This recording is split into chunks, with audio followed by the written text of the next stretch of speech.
Alors, on est avec Gérald Kierzek, médecin urgentiste à l'Hôtel Dieu à Paris. Merci beaucoup, Gérald Kierzek, d'être avec nous dans Estelle Midi. Bonjour Estelle et bonjour à toute la bande que Bonjour, j'entends bonjour Gérald. en tant qu'épidémiologiste en chef, j'entends plein de choses. Bah alors, justement, on se demande s'il faut supprimer le pass vaccinal parce que on a l'impression que voilà, ça se détend dans plein de pays et nous, on lève les restrictions, mais on garde celle-là qui est finalement la plus emblématique, on va dire. Est-ce qu'on aurait intérêt à le supprimer, ce pass vaccinal, et à laisser filer, on va dire? Tout dépend de quel point de vue vous parlez, quelles lectures. Là, ça vient d'être dit, c'est soit médical, soit politique. Sur le plan médical, ça n'a aucun sens.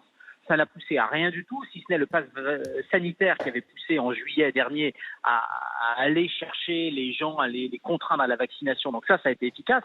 Mais le pass vaccinal était complètement décalé puisque l'épidémie était finie. On était avec Omicron qui est bénin. Donc on voit bien qu'il y a eu une temporalité médicale qui n'était pas du tout la temporalité politique. Et donc le pass vaccinal a été passé à un moment donné où il n'était plus C'était utile. trop tard.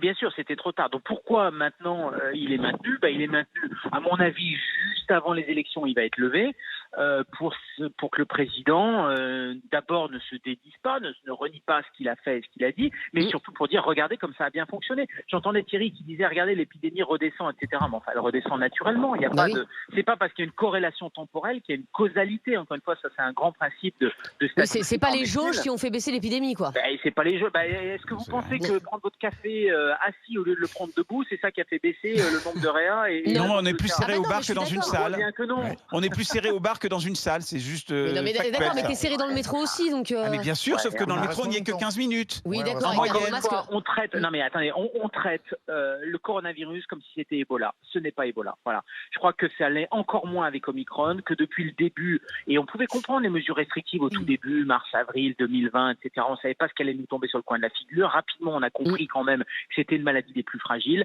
La bonne médecine et la bonne décision de santé publique, ça aurait été de protéger les plus fragiles. Il se trouve qu'il y a eu une hystérie médiatico-politique. Je crois qu'il faut dire les mots, et que cette hystérie-là, le président de la République a essayé de s'en sortir en janvier 2021 et il l'a bien fait en disant on ne reconfinera pas, etc. Et puis après, à la faveur de l'élection, il se dit je vais protéger non pas les plus fragiles, mais je vais protéger les boomers, c'est-à-dire mon électorat, et globalement je vais mettre un pass vaccinal, et ce pass vaccinal Les je vais boomers, c'est l'imposer nous. à tout le monde parce que c'est l'arme de sortie médiatique et politique.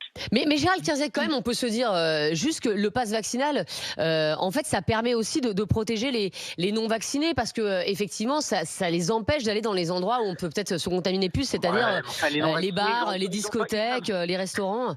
Estelle, ils n'ont pas besoin de vous, ils n'ont pas besoin de moi, ils Bah, n'ont je pas sais. besoin du vaccin. Il y a des faux passes en plus. Cette maladie-là, elle est pour des gens qui sont fragiles, vaccinés ou pas vaccinés. C'est là où elle peut être potentiellement dangereuse. Et je dis bien potentiellement, et j'allais même utiliser l'imparfait en disant elle était potentiellement dangereuse. Parce Oui, mais qu'on voit il y a bien encore qu'avec 400 Omicron, morts ça a par changé jour, la quand donne. même. Il y a encore 400 morts par jour. Alors, j'entends que c'est les morts d'il y a un mois, peut-être, mais c'est quand même une épidémie qui fait des morts, quoi. Toute mort est insupportable. Vraiment, Oui. toute mort est à titre individuel pour les familles et on ne peut que s'associer à la peine, etc. Sauf qu'il faut regarder quand même les chiffres. Des gens qui meurent, la médiane d'âge depuis le début de cette épidémie, elle est de 85 ans. Je vous rappelle que l'espérance de vie en France, elle est inférieure à 85 ans. C'est-à-dire qu'on voit bien qu'on a des gens très fragilisés, déjà âgés ou avec beaucoup de comorbidités. On voit que les hospitalisations, il faut bien faire le distinguo entre je suis hospitalisé à cause du Covid ou avec le Covid. Et on voit bien que les gens, à partir du moment où ils rentrent à l'hosto, eh bien, ils ont un test qui est fait et ça rentre dans les stats Covid.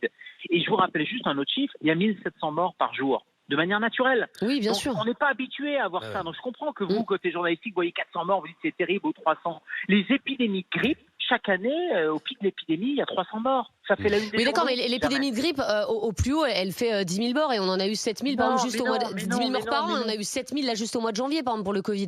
Pardon Estelle, mais non, c'est-à-dire que chaque année, ça fait 10 à 15 000 morts, mais c'est largement sous-estimé parce que les gens, D'accord. on code sur les certificats de décès cancer, insuffisance cardiaque, insuffisance respiratoire et on met pas grippe, et donc c'est sous-estimé et vous pouvez multiplier par 2 largement chaque année.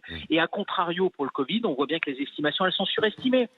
Donc on est globalement sur une mortalité. Ça sera le juge de paix. D'ailleurs, quand on regarde ce qui se passe à l'étranger, que vous ayez pris des mesures drastiques ou pas, globalement, le résultat, il est le même. Et donc, Absolument. le Premier ministre espagnol qui, début janvier, disait qu'il est temps désormais de considérer cette épidémie comme étant une épidémie endémique, au même titre que la grippe saisonnière, il a raison.